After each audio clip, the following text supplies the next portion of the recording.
안녕하십니까. 오세요 로스쿨입니다.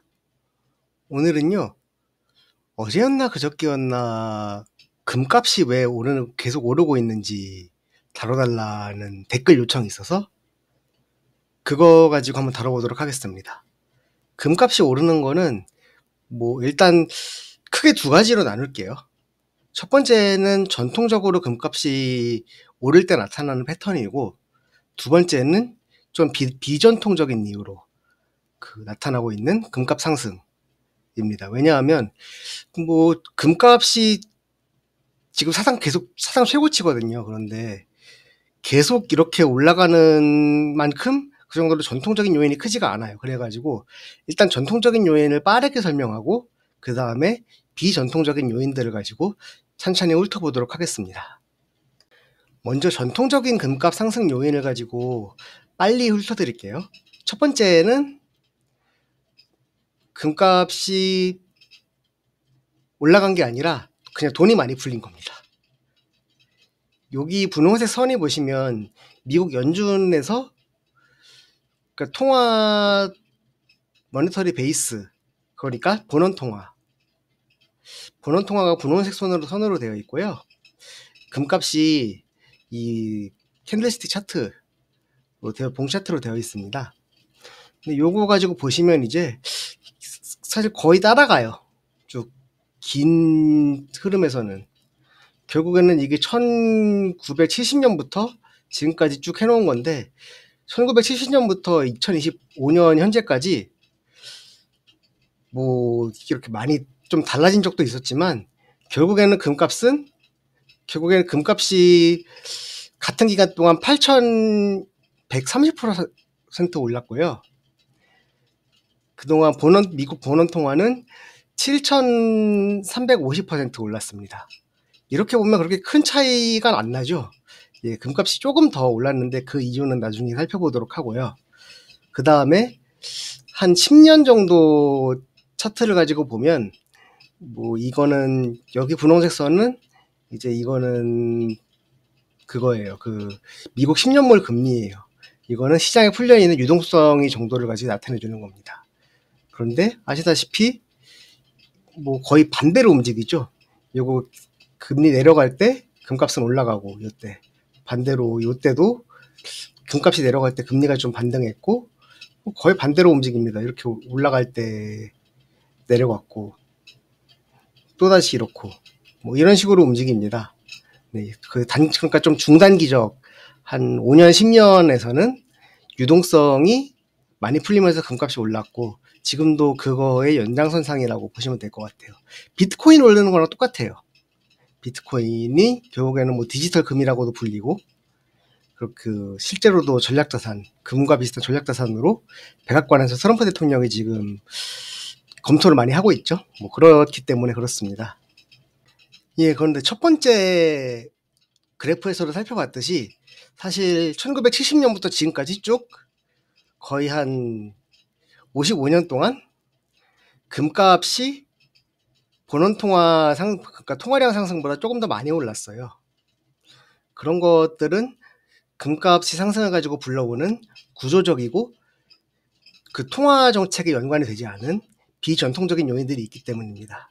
이 부분에 대해서는 조금 더 자세하게 살펴보도록 하겠습니다. 먼저 금이 어디에 쓰인다고 생각을 많이 하시나요? 주로 장신구류, 그러니까 금반지나 금목걸이 이런 것들을 많이 생각을 하실 겁니다. 하지만 장신구에 쓰이는 금은 2023년 기준으로 전체 생산된 금이 절반이 되지 않습니다. 절반이 조금 안 되네요. 나머지는 어디에 쓰이냐면 중앙은행 외환보유고에 20% 조금 넘게 쓰이고, 순수 투자 용도에 20% 좀 더 넘게 쓰이고, 23% 정도 쓰이고, 그 다음에 기술 산업, 그러니까 첨단 산업에 지금 7% 정도가 쓰이고 있습니다. 6.6%가 첨단 산업에 쓰이고 있는데 이 비중이 계속 늘어나고 있습니다. 좀 더 살펴보자면 이것도 2023년 자료긴 한데요. 첨단 기술, 첨단 산업, 그 다음에 전자 산업, 전자제품 산업, 그리고 뭐 다른 금속, 다른 뭐 금속 재료업, 그 다음에 치과 금리. 저도 금리 하나 있어요. 이렇게 나눠져 있는데요.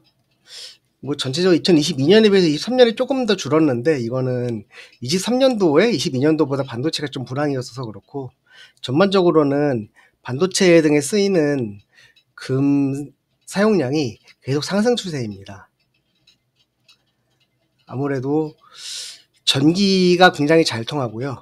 금이 은 다음으로 전기가 잘 통하고, 그 다음에 얇게 만들기가 제일 좋아요.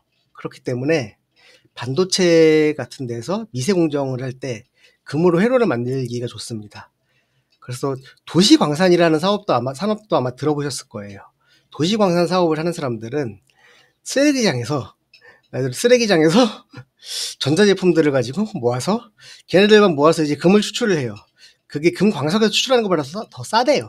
실제로 금광석에서 추출하면 환경오염도 많이 되고 하는데, 이거는 쓰레기 재활용하는 거니까 환경오염도 덜하고 뭐 그래가지고, 그런 데에서 이런 첨단기술 산업에서 쓰이고 있는 금 수요가 있습니다.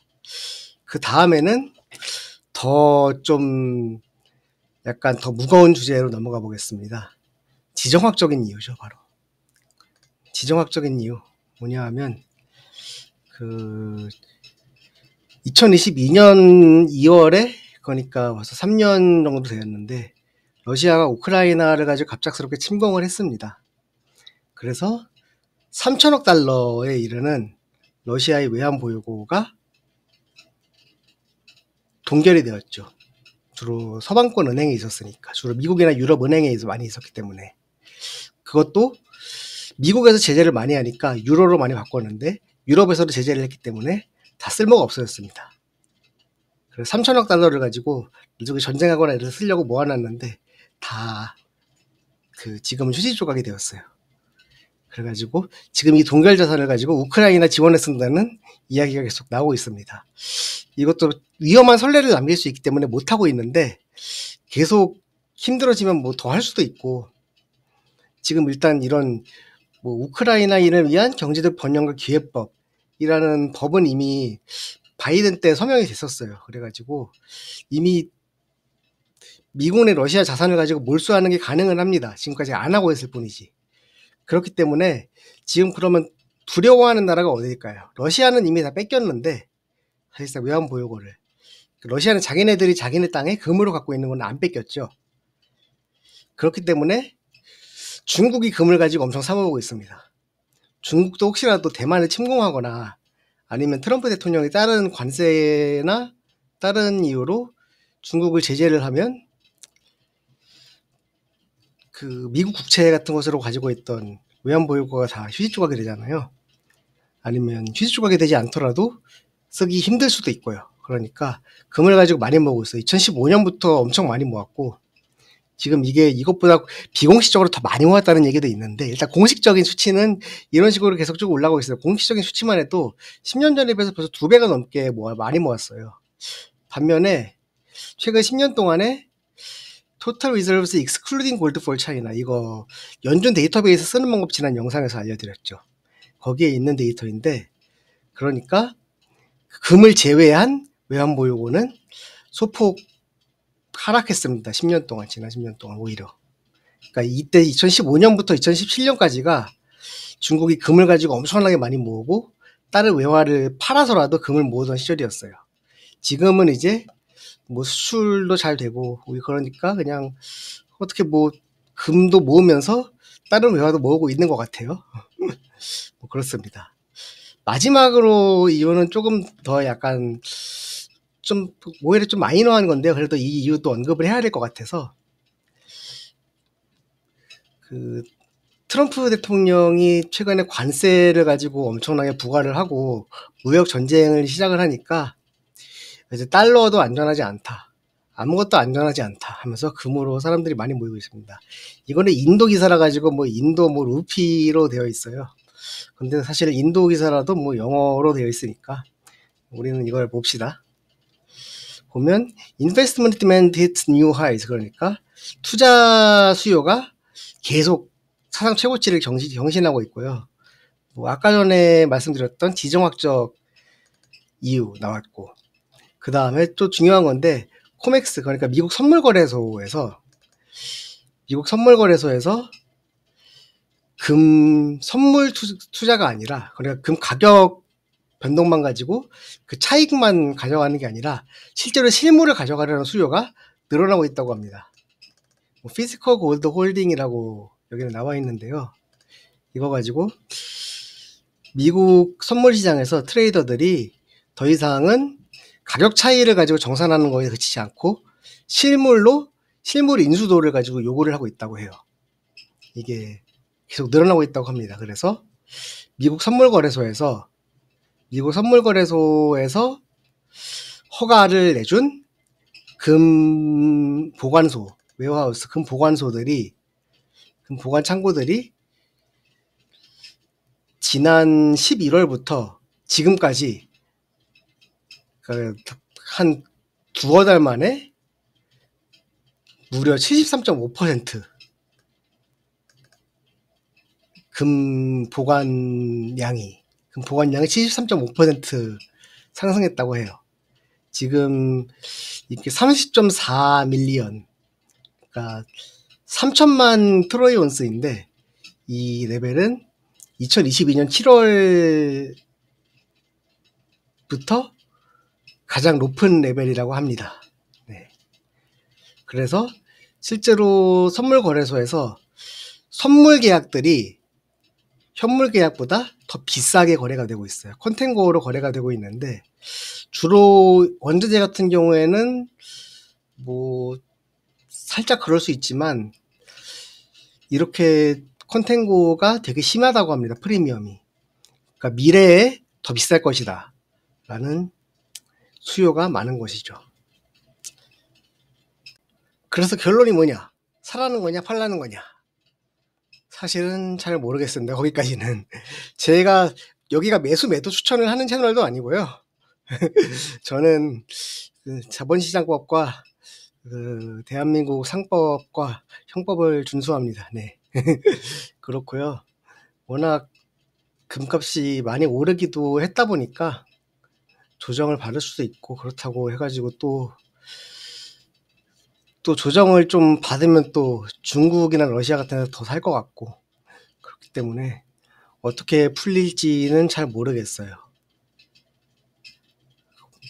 그래서 그냥 뭐 금을 가지고 만약에 사고자 하신다면 증권사에서 그 한국거래소 금 계좌를 터가지고 거래하는 게 제일 편합니다. 제일 편하고 뭐 세금 문제도 제일 덜합니다. 네. 다른 금 통장 같은 것들은 그 이자소득세, 배당소득세 이렇게 떼가지고 그 수익금에 대해서 15.4%씩 떼고 그렇거든요. 그래서 뭐 저는 사라 팔라 이런 말은 안 하겠지만, 만약에 살려면 한국거래소 금 거래를 통해서 증권사 어플로 사라, 이 정도까지만 저는 말씀드리겠습니다. 그러면 제 영상 유익하셨다면 구독하고 좋아요, 알림 설정 반드시 부탁드리겠습니다. 네. 댓글에 또 궁금한 사항 있으면 남겨주세요. 댓글로 남겨주시면 제가 영상 올려드리는 거 이미 한번 보여드렸으니까, 네. 그렇게 또 조만간에 찾아뵙도록 하겠습니다. 네. 시청해주셔서 감사합니다.